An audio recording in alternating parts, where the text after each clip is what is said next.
The military and intelligence communities in the late 1960s hoped the D-21 would help the United States to spy on strategic targets more reliably than a satellite could do at that time, and without risking a human pilot. Between 1969 and 1971, the U.S. National Reconnaissance Office deployed superfast spy drones over China in an abortive attempt to spy on Beijing's nuclear program. The NRO on March 21, 2019 declassified scores of 5-decade-old records documenting the development, deployment and termination of the Tagboard drone system. Tagboard's air vehicle was the Lockheed-made D-21 drone. It was an impressive example of brute force, mid-century engineering. Made of titanium and weighing 12 tons, the 19-foot wingspan D-21 in its early forms launched from it up a special variant of the A-12, the CIA's version of the Mach 3 SR-71. The A-12, in essence, was the booster for the drone, climbing to 80,000 feet of altitude and accelerating to Mach 3.3 before separating from the pilotless vehicle.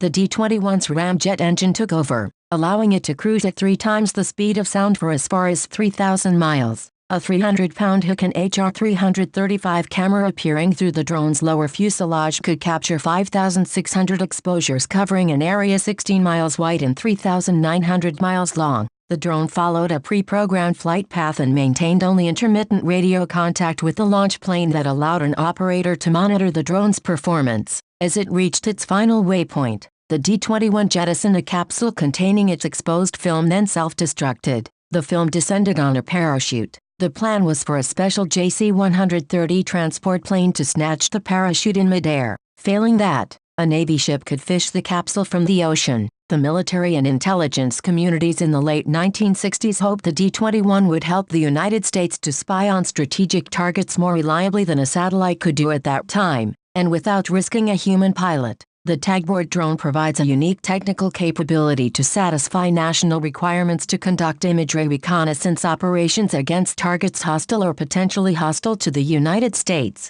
the Joint Chiefs of Staff explained in a September 1969 memo. In view of the political sensitivity to overflight of certain denied areas, such as China, by manned collection systems and the technical and other limitations of the current satellite program, the Tagboard operational capability has been developed to collect against objectives of national interest located in areas where manned operations could provoke incidents potentially embarrassing to the United States, but it was a complex and costly system. 2 A-12 launch planes and 20 drones cost $440 million in 2019 dollars. A fatal crash during a July 1966 abruptly ended the effort to combine the A-12 and D-21. The NRO added a rocket booster to the D-21 and migrated the system to a small fleet of lightly modified B-52H bombers. By 1969 the D-21 was ready for action. China had tested its first atomic warhead in 1964. Washington was very interested in Beijing's nuclear facilities in southern China,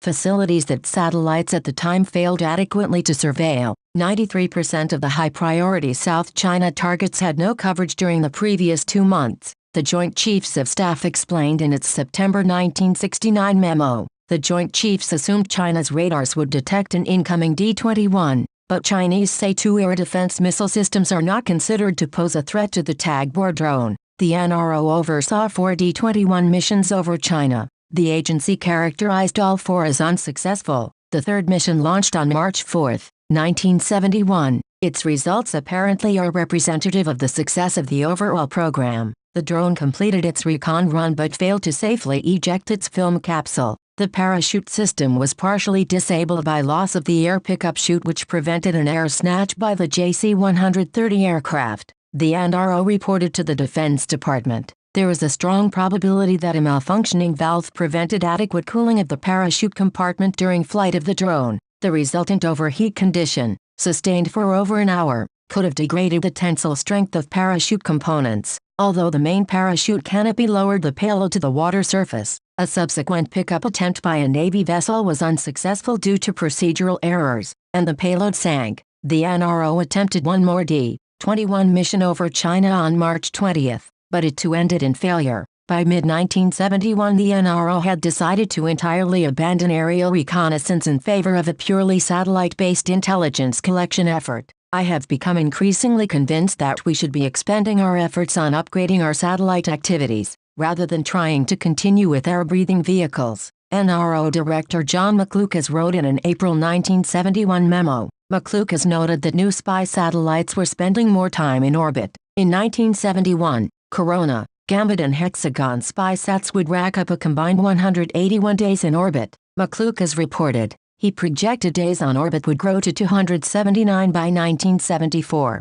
Unsafe, unreliable drones were no longer necessary for strategic overhead reconnaissance, the NRO concluded, but McLucas for one anticipated that drones might someday make a big comeback in a different mission. I believe that there is a weapons-carrying role for drones which ought to be exploited. Surviving D-21s reside at several U.S. museums. China recovered the wreck of one self-destructed D-21 and put it on display in Beijing.